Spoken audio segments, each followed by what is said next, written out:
J'avais eu l'opportunité de céder la boîte, notamment à François Pinault qui m'avait fait une offre. J'avais été dans son bureau, etc. Je ne l'ai pas fait à 28 ans. Je me sentais pas prêt et tout d'avoir un actionnaire majoritaire. Et donc j'aurais pu gagner de l'argent à l'époque et je ne l'ai pas fait. Évidemment, je le regrette. Salut, je suis Mathieu et je te souhaite la bienvenue. À nos actes manqués, le moment où on prend du recul. Le parcours sans faute existe-t-il vraiment? Il est des victoires qui ne se remportent qu'en perdant des batailles. Sur ce podcast, je reçois des invités qui ont, comme tous, dû faire face, prendre des décisions et des orientations. Certaines d'entre elles n'ont pas été bénéfiques à court terme, mais toutes les ont aidés à se construire, à grandir et à devenir ce qu'ils sont aujourd'hui. Arthur de Soultret, c'est l'histoire d'un entrepreneur qui a appris en avançant, parfois à contre-courant. À 20 ans, il fonde Vicomte A, une marque qui bouscule les codes du prêt-à-porter en injectant une touche d'irrévérence dans l'élégance classique. Le succès est fulgurant, la marque s'impose en France et à l'international, mais après une décennie aux commandes, il cède l'entreprise, clôturant ainsi un premier chapitre entrepreneurial aussi intense qu'instructif. En 2021, il rebondit avec The Second Life, une application destinée à aider les commerçants à investir le marché de la seconde main tout en augmentant le trafic de leurs boutiques. Ce projet innovant s'inscrit dans l'ère du temps, à la croisée de l'économie circulaire et de la gestion intelligente des ressources. Aujourd'hui, Arthur est multi-entrepreneur et continue d'explorer l'univers du business avec l'expérience des échecs et la volonté de bâtir autrement. À nos actes manqués, c'est l'histoire de ceux qui osent, tombent et se relèvent. Et Arthur de Soultret en est un témoin inspirant. Bonjour Arthur. Salut Mathieu, merci. Quelle intro. Très sympa ton intro et juste en tout cas, merci. J'ai pas si mal travaillé du coup. Merci en tout cas de me recevoir chez toi ici à Paris aujourd'hui. On va commencer ce podcast, si tu le veux bien, par un petit retour en arrière. Si tu te replonges dans tes souvenirs au plus tard à l'époque de tes années lycée, à quoi ressemblait ton life plan à ce moment-là? Tu te projetais comment, autant sur le plan pro que perso? C'est une bonne question, mais au lycée, j'avais absolument aucune idée de ce que je voulais faire. J'ai toujours voulu être boss, en tout cas, ou pas très loin du boss, mais c'était absolument pas précis. Et je vais dire que la première vraie expérience difficile dans ma vie qui m'a permis de grandir, c'est que j'étais envoyé en troisième, j'étais envoyé en Angleterre par mes parents dans une boarding school anglaise, dans le Kent. Et j'ai trouvé ça très difficile parce que c'est la première fois que je quittais un peu la maison, etc. Nous, on est une famille nombreuse en plus, on fait toujours tout en famille. Et je suis l'aîné, donc c'était assez difficile. Je me suis retrouvé avec des Chinois, des Russes, des Anglais, des Américains, des gens du monde entier, dans une école où évidemment je parlais mal anglais. Donc c'était très dur de m'intégrer, mais j'y suis arrivé. Et ça, c'était vraiment une première expérience qui m'a en tout cas beaucoup servi.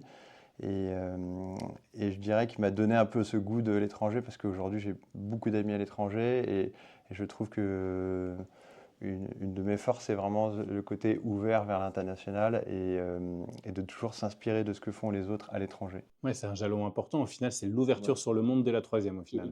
Ouais, et qui n'est pas forcément le cas chez tous les Parisiens. Donc ça, c'est la première grande étape qui a marqué ton entrée dans la vie d'adulte, au final. Ouais. S'il y en avait une deuxième, celle peut-être qui a rebattu les cartes ou ouvert un nouvel horizon? J'ai lancé Vicomte Arthur à 20 ans. Et ça, j'étais encore étudiant, j'étais à l'IPAG à l'époque, j'étais je crois en deuxième ou troisième année de mon école de commerce et je vendais des cravates. En fait, nos parents nous ont jamais donné d'argent de poche, donc on s'est toujours débrouillé pour gagner notre vie avec mes frères et ma sœur. Et donc voilà, même étudiant, on se débrouillait. Et donc j'avais des amis espagnols qui avaient une marque de cravates madrilène et moi je leur revendais leurs cravates à Paris. Je me suis retrouvé en stage en Caroline du Nord aux États-Unis, dans un stage qui se passait pas très bien et heureusement j'étais parti avec ma valise de cravates et là j'ai commencé à vendre mes cravates au porte-à-porte. Et tout ça, ça m'a donné vraiment le goût du commerce et j'ai vendu en une semaine $8000 de cravates. Et donc le goût du commerce, le goût de l'argent, le goût de l'indépendance, d'être capable de gagner son propre argent jeune. $8000, c'était monstrueux. Je me souviens que j'avais acheté une Chevrolet toute pourrie, $750, qui était un stick shift, donc j'avais à vitesse manuelle, donc c'était moins cher aux États-Unis parce que ces idiots ils conduisent que des automatiques. J'avais acheté ça à des Mexicains, je me souviens. Et bon, bref, donc ça m'a donné vraiment le goût de l'entrepreneuriat, de la liberté. Et évidemment, les amis espagnols n'étaient pas sérieux parce qu'ils me disaient tout le temps, parce que je cartonnais, ils me disaient, bah si, muy bien, mais on t'enverra des cravates mañana, mañana. Sauf que mañana, elle n'arrivait jamais. Et mes amis américains entrepreneurs m'ont dit, mais attends, c'est une chance formidable pour toi, tu as la chance d'être aristo, français. Nous, aux États-Unis, bah, en Caroline du Nord, bah, nous, on est des ploucs, on n'a pas l'histoire que vous avez en France, toute cette culture, la campagne, Paris, etc. Et il faut vraiment que tu en profites. Et aux États-Unis, on peut être milliardaire, mais on ne sera jamais vicomte. Et donc, c'est eux qui m'ont donné l'idée, le nom de la marque, Vicomte Arthur. Et c'est comme ça que j'ai commencé. Donc, je dirais que ça, c'est la deuxième étape importante on va dire, de fin d'adolescence dans ma vie. Mais au final, c'est les Américains qui t'ont donné l'envie. Complètement, ouais. Oui, parce que dans mon éducation, on a une éducation quand même. Mes parents sont très cool, mais tu vois, je les vois quand même. Voilà, il y a toute une histoire familiale, etc. Et c'était pas du tout même si on est commerçant, c'était pas du tout dans l'esprit de ma famille de faire commerce de son titre de noblesse. En fait, c'est quelque chose qui me venait même pas à l'esprit. Et les Américains, eux, ils sont quand même très business. Ils n'ont pas notre éducation. Ils disent, mais en fait, on s'en fout complètement. Bien sûr qu'il faut que tu le vendes. Et donc, je me suis dit, mais pourquoi pas? C'est faire valoir sa singularité au Ouais, final. exactement. Ouais. Et moi, c'est vrai que j'ai toujours aimé faire les choses différemment des autres. Je ne sais plus à qui je racontais hier que je fumais pas au lycée parce que comme tout le monde fumait dans ma classe, j'étais content de pas fumer. Aujourd'hui, je suis bien content de toujours pas fumer. Il y a plein de trucs comme ça. Voilà. En tout cas, j'aime faire les choses différemment. Et c'est vrai que quand j'ai lancé Vicomte Arthur, on a fait des couleurs alors que tout le monde était gris, noir et marron.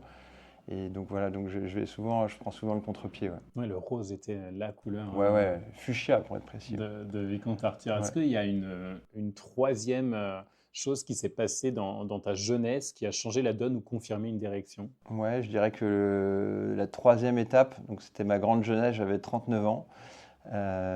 J'étais encore adolescent, je pense. Je me suis marié et j'avoue que c'est un vrai changement de vie parce que tout le monde dit ah mais c'est pas forcément un changement, etc. Moi j'ai organisé beaucoup d'événements, beaucoup de fêtes. J'avais 700 personnes à mon dernier anniversaire avant mon mariage et là en fait tu changes de priorité. Personnellement, moi c'est la meilleure chose qui ait pu m'arriver, c'était vraiment de me planter, de tout perdre. C'était très dur, hein, vraiment c'était très dur.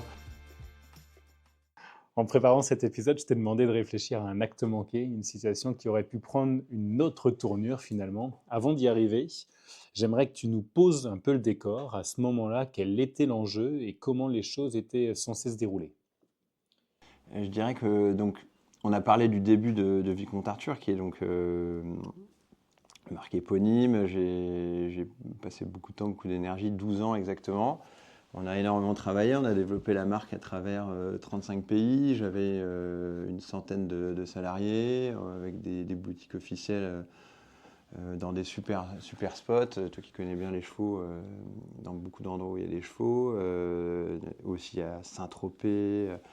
Tu avais habillé des Londres, équipes de etc. polo aussi. Oui, on a habillé les équipes de polo, les grandes équipes de polo, le championnat d'Europe, équipe de France, etc. Bon, bref, des super clubs, Gstaad, Saint-Tropez. Donc c'était aussi c'était dans des beaux lieux. On était habillé de l'équipe de foot de Monaco avec la révélation de Kylian Mbappé. J'étais assis à côté de ses parents que j'apprécie beaucoup pour son premier match à Manchester City en Coupe d'Europe. Je leur ai dit, vous allez voir, il va marquer. Et au bout de 10 minutes, il met un super but. Donc non, j'ai des souvenirs absolument incroyables. J'ai eu cette chance de créer cette marque qui a fonctionné grâce à tous les clients qui l'ont acheté. Je les remercie tous les jours. Malheureusement, j'ai commis des erreurs. Alors, quand la croissance était forte et tout, ça ne se voyait pas trop. Mais quand les années ont été plus difficiles, j'ai eu les attentats en France en 2015 et ça a commencé à se durcir. C'était des années assez noires pour les entrepreneurs. Donc on a eu une conjoncture plus difficile et j'ai commis des erreurs qui m'ont fait perdre ma société. Donc tout ce que j'avais créé, qui était vraiment comme mon enfant en quelque sorte. J'étais associé, on était co-gérant avec mon père, j'étais associé avec mon frère qui gère les États-Unis, Bertrand. Marcy, tous les produits personnalisés. Ma mère s'occupait des voyages. Toute l'équipe, c'était comme ma famille, parce qu'on était comme la plupart étaient là depuis très longtemps, donc souvent étaient des copains de mes frères et sœurs, du lycée, etc. Donc c'était quelque chose de très fort chez nous, hein. On travaillait tout le temps, toute la semaine. On avait un événement par week-end à peu près. Moi, j'allais dans 2 pays par semaine, donc ça n'arrêtait pas. C'était vraiment, ça bouillonnait. On avait beaucoup de business en Asie, au Japon. On était très gros au Moyen-Orient aussi, aux États-Unis. Bon, bref, donc c'était vraiment non-stop. Et ce qui s'est passé, c'est une année, j'ai fait l'erreur de faire entrer un investisseur. J'ai fait rentrer un fonds d'investissement, le CMCIC à l'époque. Il y avait quoi comme objectif à travers Parce qu'on n'avait jamais, ce qui était important, c'est qu'on n'avait jamais levé d'argent à l'époque. Donc c'était vraiment une croissance naturelle et nous on investissait en permanence. Je sais pas, on vendait bien. Une année, par exemple, on est passé de 3 à 9 millions de chiffre d'affaires. Voilà, il fallait qu'on achète plus de polos parce que l'année suivante, on allait en vendre plus, des polos, des pulls, etc. Et donc, on investissait tout ce qu'on gagnait. Donc, on a fait rentrer un fonds d'investissement qui nous a permis d'avoir de l'argent sur notre compte en banque. Et en fait, c'était une énorme erreur. C'est qu'on s'est mis à dépenser. On a pris des salariés plus chers qui venaient de grands groupes et qui n'étaient pas du tout adaptés à notre management familial, fonctionnement qui pour nous fonctionnait très bien, mais pour eux ça paraissait déliant. Et donc, c'est qui ces malades? Donc la greffe n'a pas prise, alors que c'est des gens que je payais peut-être 3 fois plus cher. On s'est mis à acheter des magasins placés en faisant des erreurs. Je sais pas, typiquement un magasin dans le Marais, alors que c'était pas la clientèle bobo, c'était pas trop mon truc. Etc., etc. Donc en fait, cet apport d'argent m'a fait commettre des erreurs. J'ai laissé partir les designers historiques Guillaume et Bertrand qui étaient là depuis 10 ans et parce que moi j'avais envie de renouveler mon style, j'avais grandi, j'avais évolué, j'avais envie d'avoir des choses peut-être moins logotées, un peu plus habillées, un peu plus lookées, entre guillemets un peu plus mode, même si c'est pas le terme. Chic, sobre. Oui, tout à fait. Moins de choses bariolées et donc j'ai fait venir un Anglais hyper fort qui était tailleur à Londres, James Harvey Kelly, qui aujourd'hui est un photographe star et qui notamment fait toutes les campagnes de Ralph Lauren, donc un mec avec beaucoup de talent mais qui n'était pas adapté à ma marque. Donc en fait, ces erreurs, ce côté un peu argent, surinvestissement, typiquement, on a un autre exemple, on a ouvert 11 corners Galerie Lafayette Printemps en 3 mois. Donc, qui dit 11 corners dit beaucoup de recrutement, dit du mobilier assez cher, etc. Parce que les grands magasins, évidemment, ils te font tout payer, ils ne font pas de cadeaux. Donc, tu vois, plusieurs erreurs en même temps. Et on a perdu de l'argent pour la première année de notre vie, alors qu'on en avait gagné même la première année quand on faisait 150 000 euros de chiffre d'affaires. Et là, t'expliques à une banque que tu perds du fric. Et là, tout se referme. Mais assez vite, hein. Et donc, tout le monde te coupe les vivres, ton crédit documentaire pour acheter des polos au Pérou en pime à coton, on te le coupe, tout, ton découvert, bref, tout est coupé. Et donc on s'est retrouvé très rapidement dans une situation compliquée. Et donc on a dû se mettre sous la protection du tribunal pour éviter de collapse tout de suite. Voilà. Et donc voilà, je me suis retrouvé sous la protection du tribunal. Et donc je dirais que ça nous a mis dans une situation difficile. On a complètement retourné la boîte en quelques mois. On est repassé de 100 à 50 personnes, etc. On a fait un gros travail. Mais il s'avère que la banque du CIC a triché. D'ailleurs, on a attaqué. On a eu le résultat de l'audience il y a à peu près 1 mois. Après 7 ans de combat judiciaire, on a gagné. On a fait condamner la banque. Bon, j'ai gagné des peanuts, des cacahuètes. J'ai perdu ma boîte. Donc voilà. Donc, on va dire que Mentalement, c'était important quand même ce combat-là pour toi? Bien sûr. Écoute, ils m'ont dit faites un paiement, on le fait, et résultat, ils encaissent au lieu de payer nos fournisseurs, ils se retirent de la table des négociations avec les autres banques, et tout le monde se tient, c'est-à-dire que c'est ou toutes les banques qui te suivent, ou personne, et comme la banque du CIC est partie, tout le monde s'est retiré, et donc moi j'ai perdu ma boîte. Donc tout ça pour te dire que tout ce que j'avais construit pendant 12 ans, en travaillant comme un acharné, toute ma famille, etc., on n'a jamais sorti d'argent du business. C'était absolument passionnant, j'ai appris beaucoup de choses, mais j'ai tout perdu du jour au lendemain. Et je dirais que ça m'a renforcé de tout perdre, parce que je dirais que le succès est un peu grisant, tu deviens plus, pas condescendant, mais etc. Mais Moins la valeur t'es de moins, ce succès au ouais, t'es final, moins peut-être. bon en fait. Et ça te monte à la tête. Et surtout quand ça arrive jeune. Et je dirais que c'est la meilleure chose qui me soit arrivée de perdre ma boîte, parce qu'aujourd'hui, tu vois, je suis très heureux, je développe beaucoup d'affaires. Je ne sais pas si je t'en parlerai tout à l'heure, mais On va en parler. avec The Second Life, etc. Et on a la chance que ça marche. Mais en tout cas, c'était personnellement, moi, c'est la meilleure chose qui ait pu m'arriver. C'était vraiment de me planter, de tout perdre. C'était très dur, hein, vraiment, c'était très dur. Il y a eu notamment un type quand même qui a racheté la boîte et qui a été épouvantable avec moi.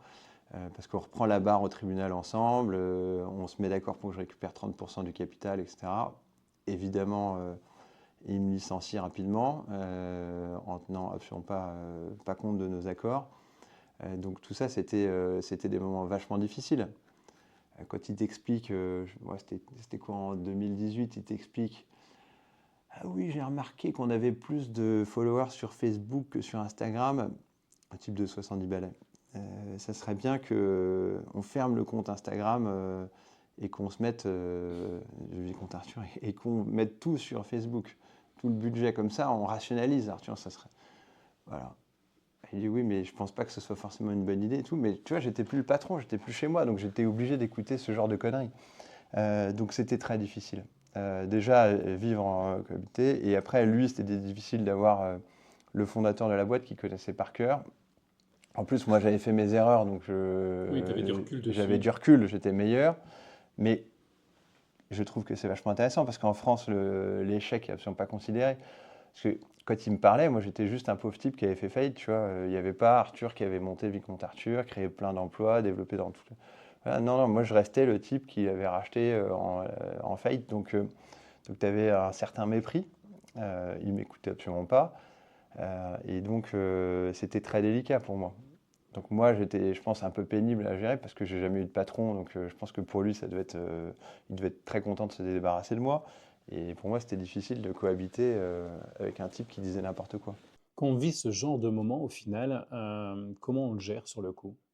Bah, c'est hyper dur. On C'est en parle? hyper dur. Ouais, ouais, on en parle. Comme nous, comme je te le disais au début, on a beaucoup travaillé en famille et qu'on est tous entrepreneurs dans la famille sans exception. Bah, j'en parlais beaucoup avec mes frères, mon père, etc.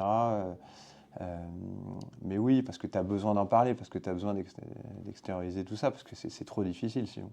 Il y a un côté culpabilité à Ouais, bien sûr, amorcer un peu là-dessus? ouais, bien sûr, parce que tu travailles avec des fournisseurs, avec des banques qui t'ont fait confiance. Alors les banques, j'ai moins de culpabilité parce que c'est elles qui m'ont lâché à la fin. Mais bon, tu avais des dettes fournisseurs et tout. Moi, j'avais des copains, c'était des fournisseurs dans toute l'Europe avec qui j'avais noué de super relations. Et comme du jour au lendemain, bah, tu t'en plantes une partie. Alors moi, j'ai essayé d'amortir le choc avant de se mettre en, en protection du tribunal. J'ai essayé d'arranger au maximum et en payant le maximum de factures. Mais bon, c'est quand même très délicat. C'est très très délicat. Tu dis que les banques t'ont lâché, Ouais. Ouais. ton entourage, J'en veux beaucoup aux banques, ouais. ouais. Ouais, ouais, énormément. Ouais. Ton entourage familial, lui, est resté soudé, puisque de toute façon, c'était Oui, vraiment mais ce type d'entreprise. Mais est-ce que soudé, les mais amis plus autres... difficile. Ouais, mais soudé, mais quand même plus difficile. C'est plus facile de communiquer, notamment avec mon père, co-gérant. On était toute la journée au téléphone ensemble. Et une fois qu'il n'y a plus d'affaires, que ça a échoué, alors que ça a été comme un immense succès pendant 10 ans, bah, ouais, c'est plus difficile. On en veut l'un à l'autre, etc. Là, évidemment, ça passe avec le temps, mais oui, ça crée quelques tensions, évidemment. Ouais. Ouais, le premier Noël, après, c'est moins fun, quoi. Ah ouais, ouais, c'était un peu triste, ouais, ouais, bien sûr. Ouais, ouais. Et Tes pardon, amis excuse-moi. Ah oui, hors les amis, tu dis? entreprise. Euh, Non, les amis sont restés les amis. Non, non, il n'y a pas de. Non, mais ce qui était très difficile, c'est que je me suis quand même fait virer de ma boîte. Donc, on m'a supprimé mon adresse mail arthur@vicomtea.com, alors que ça a été comme mon adresse mail depuis toujours. Donc, du jour au lendemain, je me suis retrouvé sans mail, alors que tu es un peu addict à tes mails. Donc, ça, c'était très dur. Ils ont essayé de me couper mon numéro de téléphone. Heureusement, j'étais copain avec le mec de Parnasse qui m'a appelé. Il a dit, attention, ils vont te couper ton numéro, et je l'ai récupéré. Donc, non, non, c'est très difficile. Ouais, tu as l'impression que le sol se dérobe sous toi. Ouais. Si tu devais faire le bilan, qu'est-ce que ça t'a coûté? Bah, je dirais que ça aurait pu. J'avais eu l'opportunité de céder la boîte, notamment à François Pinault, qui m'avait fait une offre. J'avais été dans son bureau, etc. Je ne l'ai pas fait à 28 ans. Je ne me sentais pas prêt et tout d'avoir un actionnaire majoritaire. Et donc j'aurais pu gagner de l'argent à l'époque et je ne l'ai pas fait. Évidemment, je le regrette. Mais voilà, bah, écoute, c'est une leçon, donc c'est ça. Et ça m'a coûté d'avoir gagné ma vie à l'époque. En tout cas, de réaliser une belle vente, un bel exit, comme c'est le rêve de tout entrepreneur. Mais écoute, voilà, maintenant on est reparti pour un tour de piste. Donc, Et qu'est-ce on que ne va ça pas se t'a morfondre. apporté du coup, malgré tout? Je dirais que j'ai une niaque qui est assez différente, qui n'est pas la même qu'au départ, qui est, on va dire, plus subtile, où je mets mes efforts de façon plus calculée, au lieu de, avant, plus jeune, où j'attaquais plus que vraiment un bourrin pour reprendre le milieu des chevaux. Mais en fait, l'expérience que ça apporte, et notamment le fait de traverser toutes ces réunions, quand tu as une société en redressement judiciaire, etc., toutes ces réunions avec les banques qui sont très difficiles, les fournisseurs, etc., c'est tellement dur qu'aujourd'hui, tout paraît hyper facile. Quand tu as vécu l'enfer, bah, moi je m'en suis sorti d'une certaine façon, mais en tout cas, je suis toujours vivant, en bonne santé, donc c'est le principal. En fait, tu es beaucoup plus fort dans tout ce que tu fais. Tu vois beaucoup plus clair. Tu fais plus du tout les mêmes erreurs. Donc, c'est un immense apprentissage. Ouais. Comment tu tournes la page? Bah, tu tournes la page ça met du temps déjà. Ça prend beaucoup de temps. Ça prend plusieurs années. En tout cas, pour moi, ça a été difficile pendant plusieurs années. Et au fil de l'eau, en fait, tu te passionnes pour d'autres choses.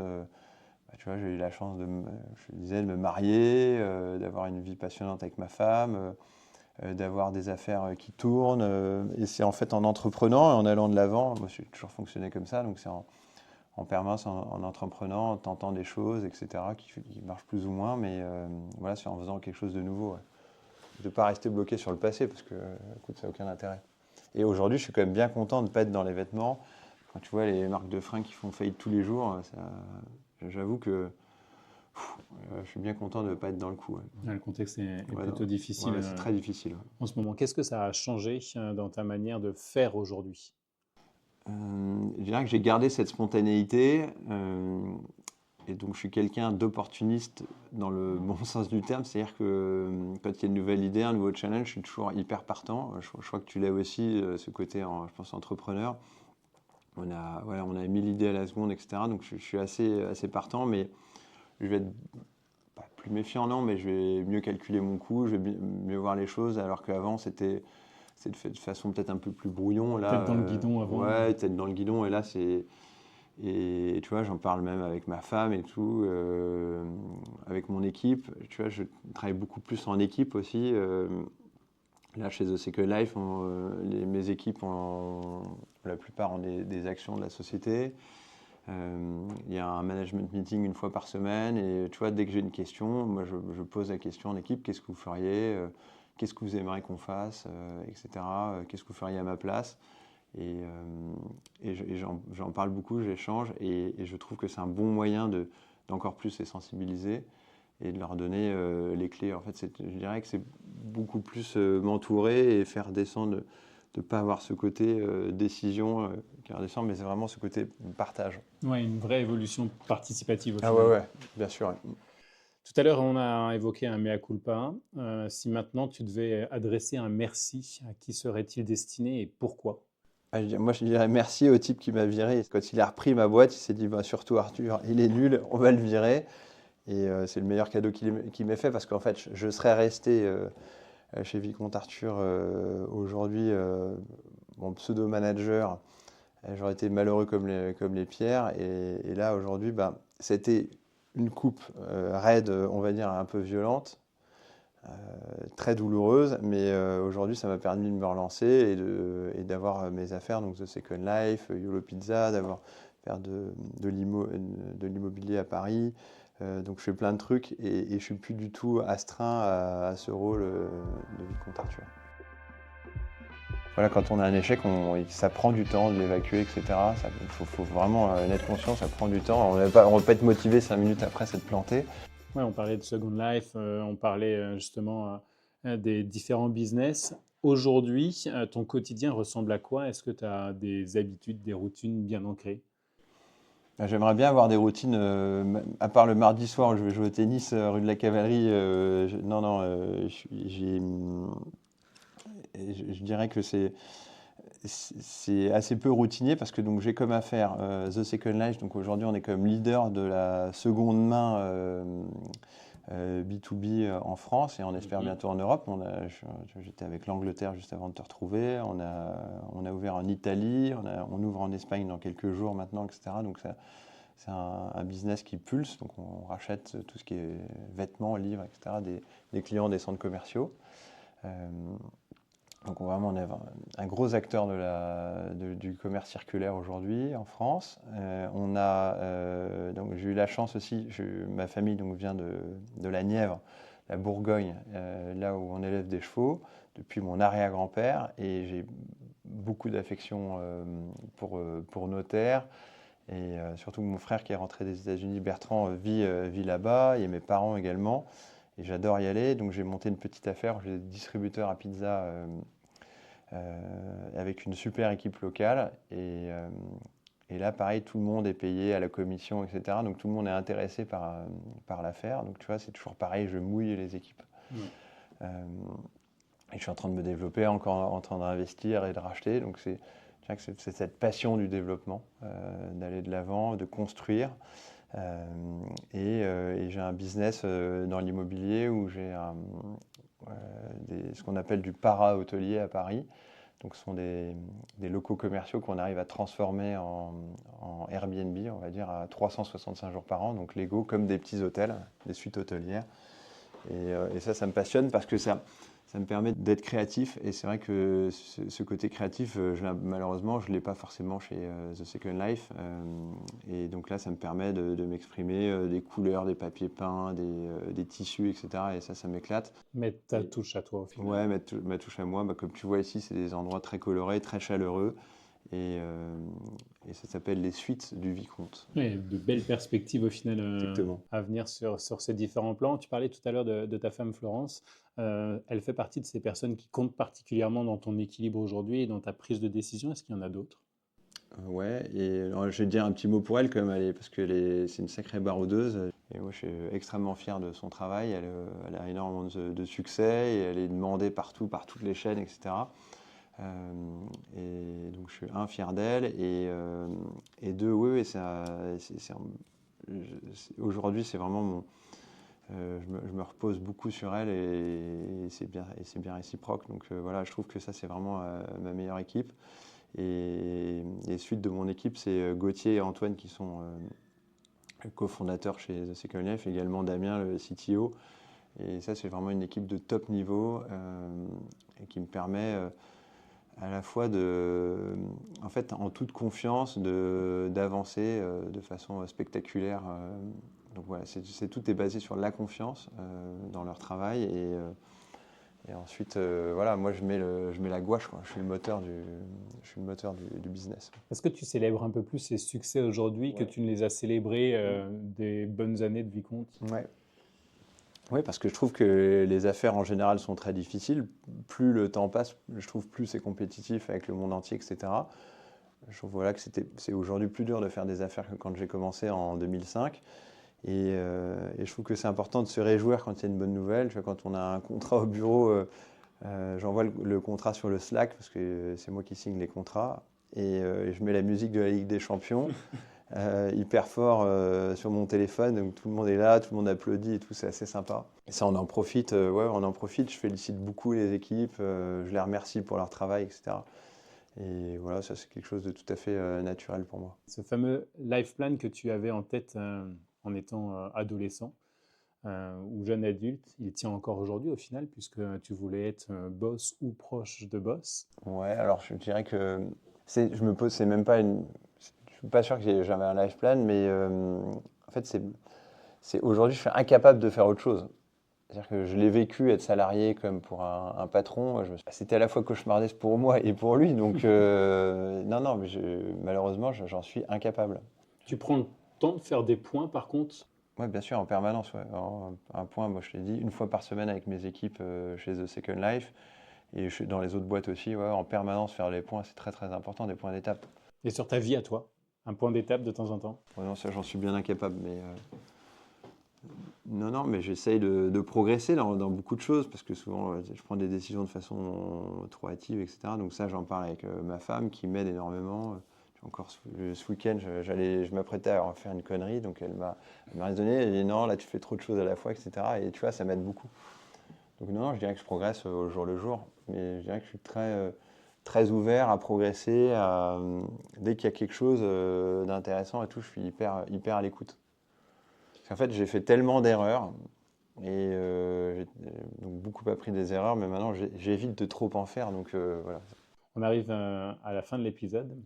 J'espère que j'étais pas trop ennuyeux. Pas du tout, au contraire, c'était passionnant. Quel est ton plaisir coupable? Tu nous as parlé de tes échecs répétés au tennis, mais si on parle d'un autre plaisir coupable. Non, mais c'est ça, je t'en ai parlé aussi, mais c'est mes compétitions de maltrap, vraiment, ça me passionne. C'est à la fois la compétition, le tir, la maîtrise du tir, de faire des grands scores, des beaux scores, de tirer avec des grands champions. Je crois que tu as interviewé Steve Garda, champion olympique. Voilà, bah, moi, j'ai la chance de tirer avec certaines personnes qui tirent en équipe de France. Et j'adore, ça me transcende en fait de tirer avec des gens à ce niveau-là. Bah, je n'ai pas leur niveau, mais de temps en temps, j'arrive à les battre sur certains parcours quand j'ai de la chance. Mais voilà, ça me transcende. Le haut niveau. Voilà, c'est vraiment mon kiff. Ouais. Y a-t-il une question que je ne t'ai pas posée à laquelle tu aurais aimé répondre à travers ce podcast? Sûrement beaucoup, mais là, j'ai pas d'idée comme ça. Après, je trouve que c'est assez égoïste de parler que de soi, donc j'aurais bien aimé en savoir un peu plus sur toi. Donc, écoute, on va parler en off. Dernière chose, si tu avais une morale à tirer de cet échange, ce serait quoi? Bah, c'est ce que disent tous les entrepreneurs, mais c'est le côté résilience. En fait, c'est vraiment absolument jamais baisser les bras, garder la motivation. C'est très difficile. Voilà, quand on a un échec, ça prend du temps de l'évacuer, etc. Il faut vraiment en être conscient, ça prend du temps. On ne va pas être motivé 5 minutes après s'être planté. Mais voilà, ça revient, donc on garde la foi, on garde le moral. Et on se dit en fait plus tard que en fait, l'échec c'était pas plus mal. On garde espoir, on est résilient et les choses en fait se retournent. La retourne. Merci beaucoup Arthur pour le temps et le recul que tu as pu nous apporter à nos actes manqués. Sympa, merci Mathieu, à très vite. J'espère que cet échange t'apportera de quoi grandir et t'affirmer un peu plus. Chaque acte manqué doit nous nourrir. Merci encore à mon invité de nous avoir livré son histoire. Si le podcast t'a plu, n'hésite pas à le partager et à en parler autour de toi. Je t'invite aussi à laisser un avis sur Apple Podcast ou sur Spotify. Que ce soit pour un retour ou pour me suggérer de nouveaux invités, contacte-moi en tapant Mathieu Cotigno sur LinkedIn. À très vite dans un de nos actes manqués.